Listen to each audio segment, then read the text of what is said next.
I mean, the first barber I went to, it was a white English guy, and I got butchered. And I was absolutely butchered, to the point where on Monday, when I went into primary school, I didn't want to take my cap off. Of course not. And when they took it off, the laughter was worse. That's the worst one. It was horrible.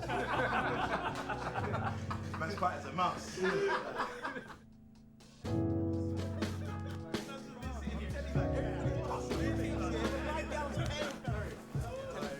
Download Tinder, download Hinge. Trust me, your girl's out there, fam. Das, how long you been married, mate? Been married for 39 years.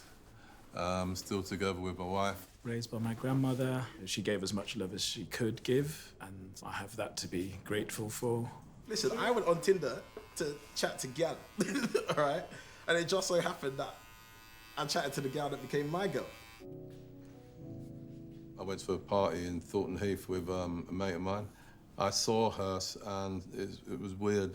I just knew straight away that I would marry her. I knew that straight away. I started chatting with her, and she gave me a bogus telephone number. I was gutted. I was totally and utterly crestfallen. But there was a party at the same house 3 months later. I finessed things a lot better than I did the first time around, and we arranged to meet again afterwards, and we've been together ever since. I think for me, the most important part of that, in all honesty, was to be able to transfer that onto our children. We don't realise how much we model what we want out of a relationship based on either our parents' relationships or significant relationships that are in our, in our family or in our network. We take a lot of that in subconsciously. For me, having been raised predominantly by my grandmother, traditional, typical Jamaican, everything she did was for the three of us. To be, a woman in her mid-60s, to take on 3 grandchildren, raising them while your daughter has absolved herself as responsibility. She is and always will be, my role model, my hero. Some people walk in and then they go straight into the chair. I've been here for an hour and a half.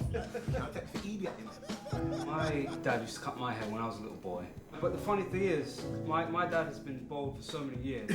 And when he used to cut my hair, he forgot that he needed to comb out the knots. So he was just going, and I was like... I didn't know, Growing up, my parents were very affectionate. My mum was always a very loving person. She loved to get people together. She always wanted to see other people happy. She was always sort of sacrificing her own happiness for other people's happiness. A lot of that has rubbed off on me, especially after she passed away. I feel like I've kind of embodied her in some way. I sort of took on that role in a way because I wanted to feel like Mum was still, that she's present, spiritually or in whatever way. There's something in our society, which is definitely rooted in my upbringing, which basically suggests that as men, we should suck it up, We should just deal with it internally. We don't need to be cathartic. We don't need to talk and communicate.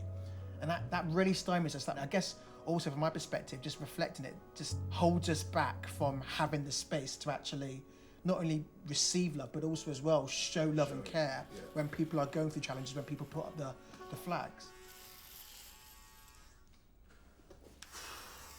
Coming out of a relationship, I was with her for 16 years in total. And since we split up, I've been exploring, trying, or striving to be more vulnerable with my emotions and sharing more.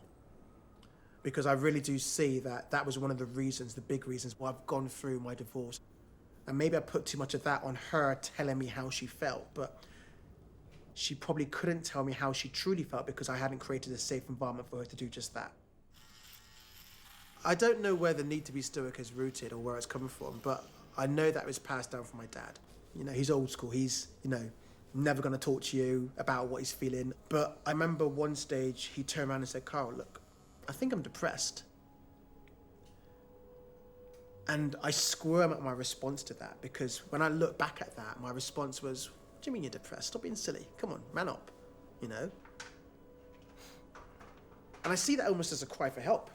And yet still my response was one that he instilled in me of being just ridiculously closed. And yeah, I just think that if I was probably a bit more open to recognising the signs and recognising what he was going through, then yeah, I could have been a bit more supportive to him. I'd been a very angry young man. I was definitely going down the wrong path, and I used to worry because I had so many girlfriends that I just didn't think I was ever going to meet someone who I could live with or who could tolerate me, you know. But then it happened. You know, one or two people have said about, you know, creating space. I created space to allow someone to come in and now be that person that I wanted and looked for, you know. So much luck in these situations. Moved to London 2001. I met Hazel, and my instinct told me that there was something about her. So while I didn't know where it was going to end up, you know, I followed my instinct. Got married in 2008, had our first son, 2009. Baby number 2, Mr. Isaac, was due the March 2013. Took her to the hospital. 7 o'clock in the evening, she gave birth to Isaac. But by 2 o'clock the following morning, so just about 5 hours later, she died.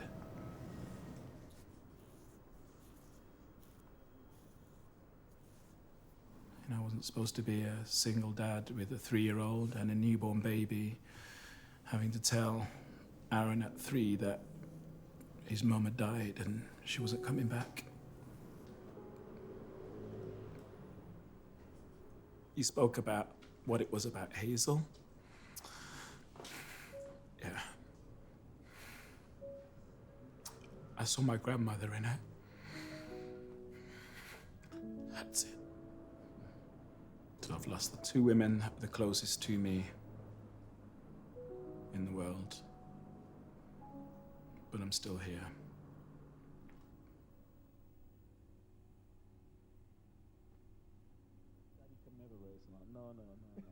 And then when I get a good 50 meters ahead. It's interesting, isn't it? Because we do have the barber shop, but we don't talk about those types of things. We have the rum shop, but we don't talk about those types of things. You know, there's a betting shop, but we don't talk about those types of things. You know, but we do meet a lot, you know, as black men. But we don't have those discussions. I don't think I had that, you know. You know how we're kind of fed this definition of masculinity as well? Yeah. I wasn't that definition of masculinity. Barbershops, I would say it's a safe space for most, but definitely from my peers that in the LGBTQ plus, it can be challenging to find a safe space. Even myself, my confidence in barbershops, it was always a case of, okay, go in, get your hair cut, leave. So it's generally a safe space, but what about the people that are on the fringes of it? I think James Baldwin talks about something as a state of abjection, and that's where to feel as a foreigner in your own home.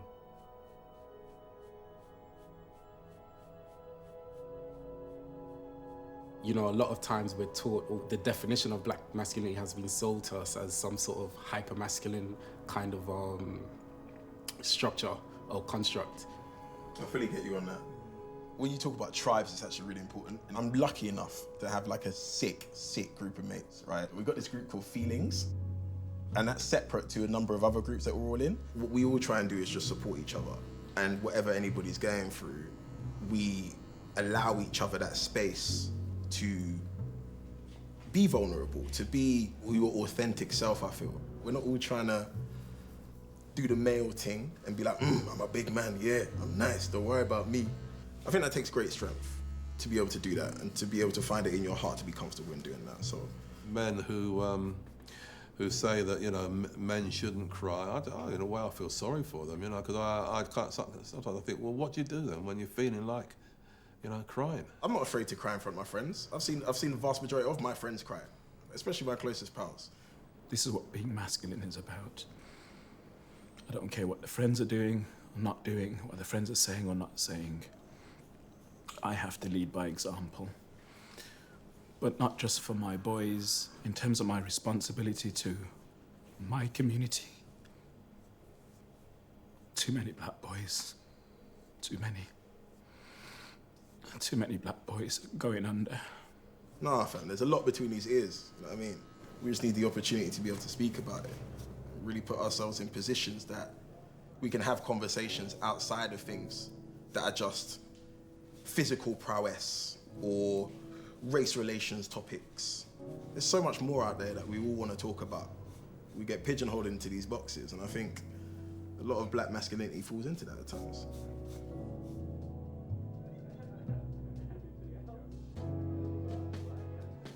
For me and my experiences, love really boils down to respect. It is acceptance completely of another person or people, regardless of their flaws and their greatness. I think for me, love is it's like commitment, duty, it's responsibility that you give because that is what you want. For where I am right now in my life, it's really about the boys and me and them as a family unit, and there being love shared between us looking out for each other, us having each other's back. That's what it's all about. I hear that.